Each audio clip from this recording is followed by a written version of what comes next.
quand toi tu lui parles de ta vie, tu lui racontes tes petits trucs, est-ce que lui il trouve ça inintéressant? Donc c'est ça. Voilà, qu'il se rende compte en fait de l'importance que ça a d'entendre l'autre parler et peut-être même s'il donne quelques petits éléments, essayer de ne pas le brusquer, de ne pas trop lui en demander, d'y aller petit à petit. Voilà, d'accepter que c'est pas non plus dans sa nature de communiquer facilement et voilà, de peut-être lui demander plus souvent, mais pas faire du forcing quoi. Voilà, c'est ça. Il faut pas qu'il se braque. C'est ça. Donc c'est ça. Nadia avec de la délicatesse. Oui, tout à fait. C'est ça. Et des moments opportuns. Voilà. Au calme, devant la téloche, c'est ça. avec un jeu de société. Et puis avec de l'humour, avec mettre un peu un côté ludique. Voilà. Donner, partir dans la dérision. Exactement. Et puis peut-être aussi lui demander, si lui il a vraiment pas envie de parler de lui, lui demander s'il accepterait peut-être que tu aies des informations par ses parents. Ou par ses frères et sœurs. Mais ça peut être mais tu as raison, mais je trouve ça hallucinant, quoi. Ça doit être dur d'être avec quelqu'un qui ne parle pas. Quand tu es une pipelette comme moi, c'est terrible. Mais non, c'est génial, ça veut dire qu'il a tout son temps pour t'écouter. Ah, c'est ça, mais moi j'ai la chance d'avoir un homme qui m'écoute, c'est ça. Mais bon, je le fais parler aussi, hein. Mais non, mais c'est vrai, j'ai du mal à me rendre compte quelqu'un qui parle pas. C'est certainement Elle doit être malheureuse, Nadia. Si elle est comme moi, elle doit être malheureuse parce que, je sais pas, quand il y a que toi qui parles dans une discussion, tu fais un monologue en fait.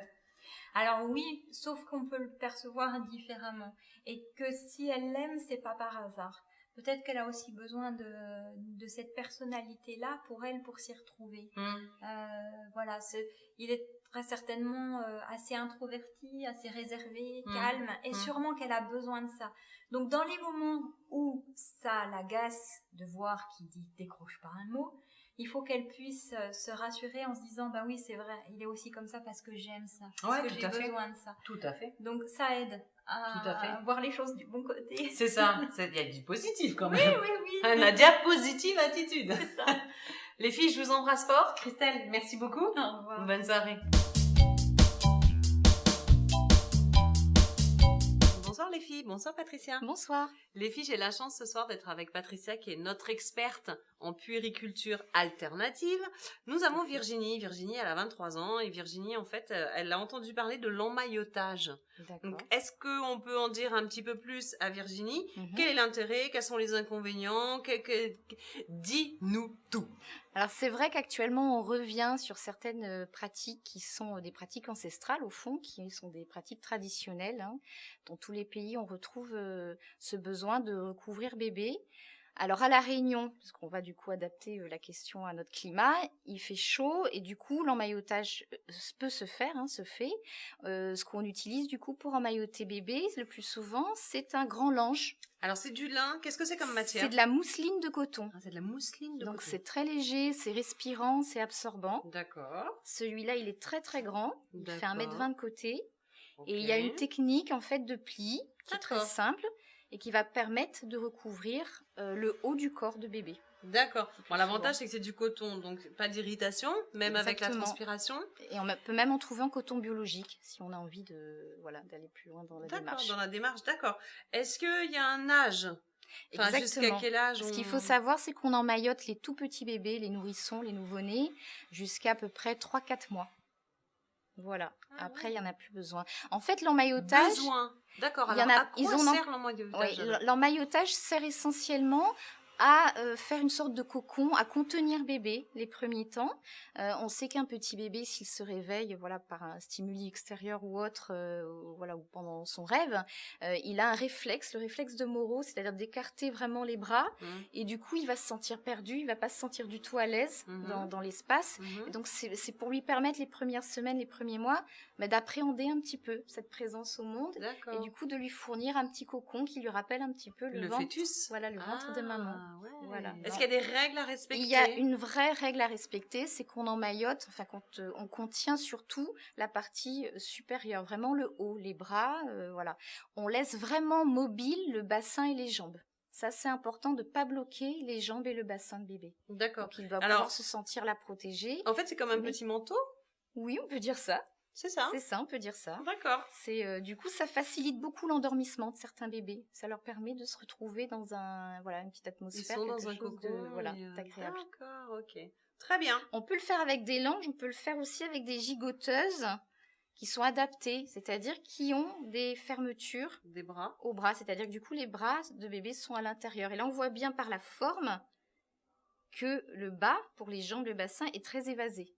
Que le bébé peut bouger les... Alors là, en fait, le bébé est il est à l'intérieur, il a son le... petit body, C'est ça. et puis il est complètement à d'accord. l'intérieur. Et D'accord. quand il est plus grand, il peut tout à fait ensuite sortir les Les bras. bras C'est quand on... pour dormir. Voilà. D'accord, donc les petites jambes sont à l'intérieur. Vous voyez les permet, filles voilà. On va montrer aux filles. Les Ça petites permet jambes surtout sont à chez nous, l'intérieur. quand il fait chaud, de pouvoir dormir avec quelque chose sans avoir justement à couvrir bébé d'une couverture ou autre. Bonsoir les filles, bonsoir Prisca. Bonsoir. Les filles, j'ai la chance ce soir d'être avec une experte de la beauté. Et nous avons ce soir Prisca, Corinne. Corinne, elle a 26 ans. Et Corinne, en fait, elle a envie de savoir comment est-ce qu'elle peut utiliser des soins bio. Bio. Elle a entendu parler du bio, mais voilà, elle sait pas ce que c'est, elle sait pas trop comment utiliser par rapport à sa peau, tu sais comment les filles. Hein. Alors Corinne, nous, dans notre institut, nous avons une gamme de bio, en sachant que tu peux trouver pas mal de produits bio maintenant. Dans la gamme de bio, nous, les formules sont sans parabènes, sans OGM, sans huiles minéraux. Et ce qui est intéressant, c'est que les pots sont en plastique et en verre, mais recyclables. Hein. Alors, dans la gamme de bio, tu peux avoir ton lait démaquillant, ta crème de jour, de nuit. Adapté à ton type de peau. Adapté à ton type de peau, exactement. D'accord. Voilà. Donc lotion, gel. Gel, crème. D'accord. Ok. Est-ce qu'il y a des produits particuliers qu'on trouve dans une gamme bio qu'on ne retrouve pas dans une autre gamme, par exemple? Pas forcément. Non. Pas forcément. D'accord. Ce qui, en fait, le bio, c'est que ton produit, il va durer moins longtemps que les produits non bio, tout simplement. Ouais, de la pétrochimie. Voilà, Ouais. exactement. Parce qu'il n'y a pas de conservateur. Exact.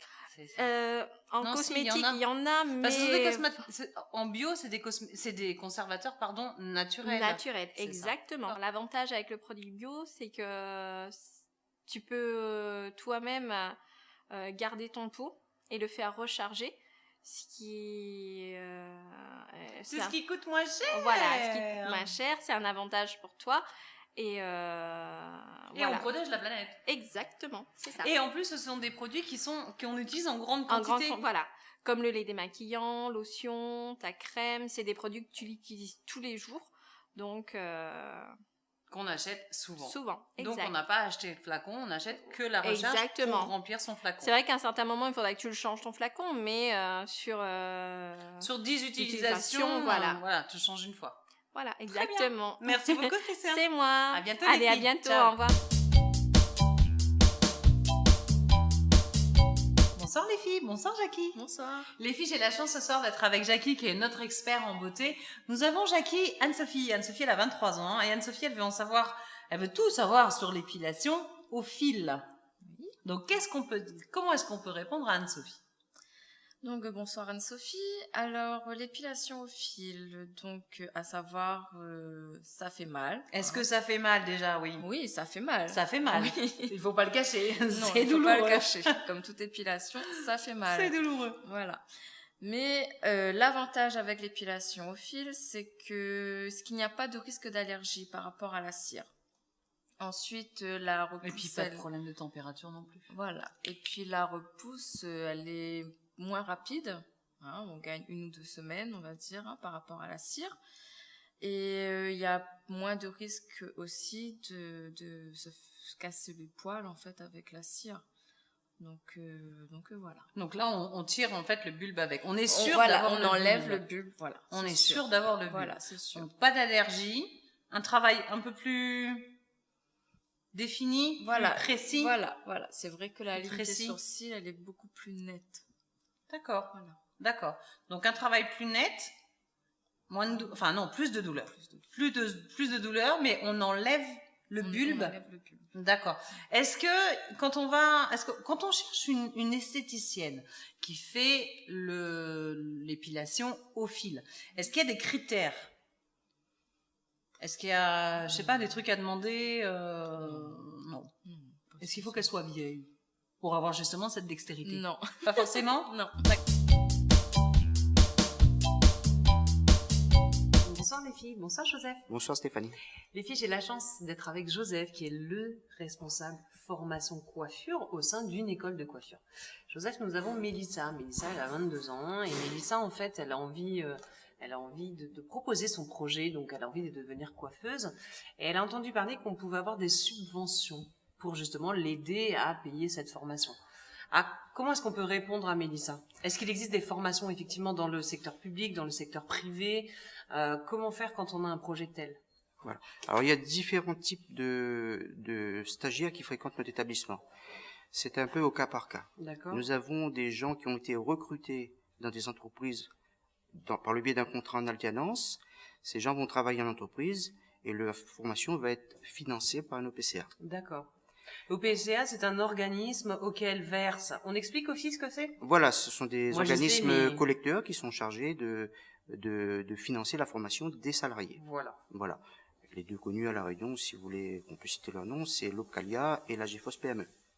Voilà, ce sont ce qu'on appelle des OPCA généralistes. Mhm. Ensuite, on a des élèves qui viennent chez nous dans un cadre purement privé. Ce sont des parents qui vont prendre en charge la formation de leurs enfants pour les amener à la préparation du diplôme du CAP de coiffure.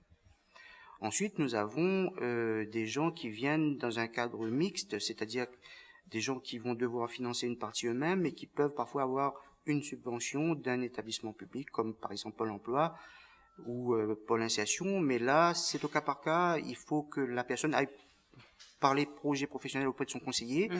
Et si le conseiller estime que le projet est viable, des choses comme ça, il peut parfois accepter Monter le projet ou voilà, l'aider à de monter l'aider son financièrement. projet. D'accord, ok. Voilà. Enfin, nous avons dans notre établissement beaucoup de professionnels qui viennent de fréquenter nos formations techniques. Et là, ils disposent de financements spécifiques à cause de leur statut d'artisan.